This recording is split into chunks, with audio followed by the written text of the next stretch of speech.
Kerala Congress M എന്ന party പകരാൻ പോവുകയാണ്. അതായത് ആ പാർട്ടിയിൽ ഇനി ഒന്നും അവശേഷിക്കുന്നില്ല എന്നുള്ള രീതിയിലേക്ക് എത്തുകയാണ്. ജോസ് കെ മാണിയും ജോസ് കെ മാണിയുടെ കുടുംബവും എന്ന രീതിയിലേക്ക് അദ്ദേഹത്തിൻ്റെ ആശ്രിതരായിട്ടുള്ള കുറച്ച് ആളുകൾ, അവർ മാത്രമായിരിക്കും ഇനി ജോസ് കെ മാണിയുടെ വലങ്കൈയായി കൂടെ നിൽക്കുന്നു. റോഷി അഗസ്റ്റിനൊക്കെ തള്ളി പറഞ്ഞിരിക്കുകയാണ്.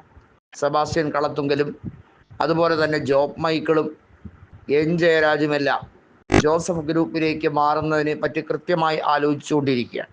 അതിൽ റോഷി മാത്രമാണ് കൃത്യമായൊരു തീരുമാനമെടുക്കാത്തത്. ബാക്കിയുള്ളവർക്കെല്ലാം നിലനിൽപ്പിൻ്റെ പ്രശ്നമായതുകൊണ്ട് തന്നെ ജോസഫ് ഗ്രൂപ്പിലേക്ക് പോകേണ്ടതിൻ്റെ അനിവാര്യത ഉറപ്പിക്കുക എന്നുള്ളതാണ് അവരുടെ ലക്ഷ്യം. കാരണം അവർക്കറിയാം UDFിൻ്റെ ടിക്കറ്റിൽ നിന്ന് ജയിച്ചാൽ അവർക്ക് വീണ്ടും MLA ആയി അതിൽ തന്നെ വലിയ സ്ഥാനമാനങ്ങൾ ലഭിച്ചാലും ഇല്ലെങ്കിലും അവർക്ക് അധികാരത്തിൻ്റെ പങ്ക് പറ്റാം, അധികാരത്തിൻ്റെ ഭാഗമായി നിൽക്കാം. പ്രതിപക്ഷത്താകാൻ പോകുന്ന, തകർന്ന് തരിപ്പണമാകാൻ പോകുന്ന CPIMൻ്റെ നേതൃത്വത്തിലുള്ള LDF മുന്നണിയുമായി സഹകരിച്ചാൽ അതൊന്നും ലഭിക്കുകയില്ല എന്ന് മാത്രമല്ല, ഒരുപക്ഷെ ഈ ഭരണ പരാജയത്തിൻ്റെ പഴി മുഴുവനായി കേൾക്കേണ്ടി വരും.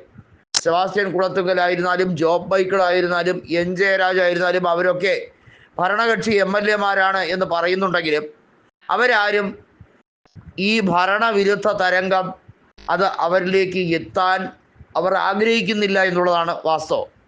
അവർ കൃത്യമായി മനസ്സിലാക്കുന്നത് ജനദ്രോഹപരമായ നടപടികൾ എല്ലാ രീതിയിലും കൈക്കൊണ്ട ഈ സർക്കാരിനെ ജനങ്ങൾ തൂത്തെറിയും. അപ്പോൾ ആ തൂത്തെറിയുന്നതിൻ്റെ ഭാഗമായി LDF ടിക്കറ്റിലാണ് നിന്ന് മത്സരിക്കുന്നതെങ്കിൽ സ്വാഭാവികമായി ഒരു വൻ പരാജയം അവർക്ക് ഉണ്ടാകേണ്ടി വരും. അതിനെ മറികടക്കണമെങ്കിൽ മുന്നണി മാറിയേ പറ്റൂ. അതാണ് യാഥാർത്ഥ്യം. ആ ഒരു സംവിധാനത്തിലേക്ക് വരിക എന്നുള്ള ഒരു ഉത്തമ ബോധ്യത്തോടു കൂടി UDFിൻ്റെ കൂടെ നിന്നാൽ മാത്രമേ പൊതുവായി നിഷ്പക്ഷരായ ജനങ്ങളുടെ വോട്ട് നേടി ജയിക്കാൻ കഴിയുകയുള്ളൂ എന്ന തിരിച്ചറിവ് പ്രത്യേകമായി രൂപപ്പെട്ട് കഴിഞ്ഞിരിക്കുന്നു. അതുകൊണ്ടാണ് ജോസ് കെ മാണിയെ തള്ളിപ്പറഞ്ഞുകൊണ്ട് അവർക്ക് പോകുന്നത്. മാത്രമല്ല, ജോസ് കെ മാണി UDFിലേക്ക് പ്രവേശിക്കാൻ വലിയ രീതിയിൽ ശ്രമങ്ങൾ നടത്തി നോക്കി, പലതവണ ശ്രമിച്ച് പരാജയപ്പെട്ടു.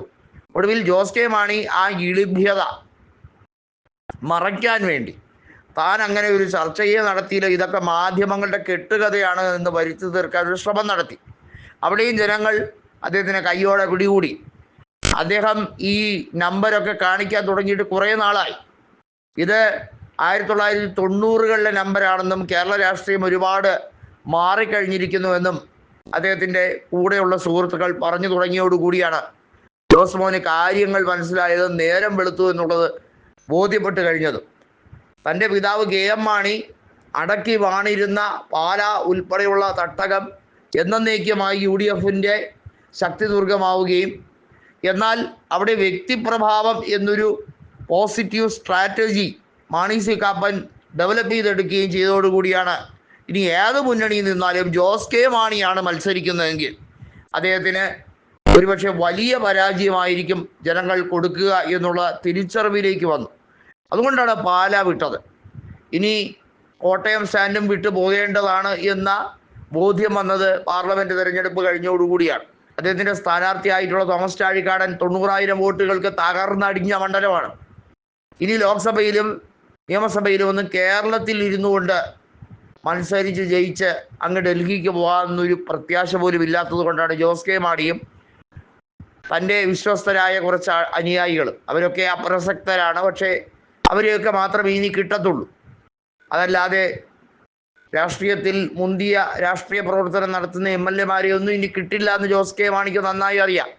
അതുകൊണ്ട് അവരെയും കൂട്ടുപിടിച്ച് ആർക്കും വേണ്ടാത്ത ഒരു സംവിധാന രാഷ്ട്രീയത്തിൻ്റെ ഭാഗമായി കളയാം എന്ന രീതിയിലാണ് NDAയിലേക്ക് പോകാൻ ഇപ്പോൾ ശ്രമിക്കുന്നതെന്നാണ് കൃത്യമായും ജോസഫ് ഗ്രൂപ്പ് തുറന്നടിച്ചിരിക്കുന്നത്.